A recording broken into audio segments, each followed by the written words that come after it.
குருவே சரணம். இன்றைக்கு பெரும்பாலும் நம்முடைய வீடுகளில் சிமெண்ட் தரை அப்படிங்கிறது கூட போயிட்டு டைல்ஸு, கிரானைட்டு அந்த மாதிரியான கற்கள் போட்ட தரை தான் ஜாஸ்தியாகிடுச்சு. அதனால் மூட்டு வலி கூட ரொம்ப அதிகமாக வந்துடுச்சு அப்படிங்கிறது மருத்துவர்கள் சொல்கிறாங்க.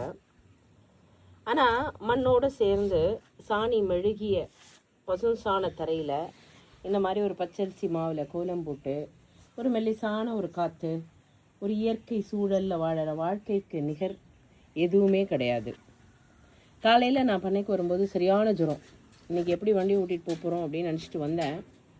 ஆனால் வந்த உடனே புளிச்சக்கீரை பூவில் ஒரு கஷாயமும் இந்த சாணி தரையில் ஒரு 15 நிமிஷம் நல்லா நின்று அப்படியே படபடன்னு வேர்த்து காய்ச்சலே போச்சு.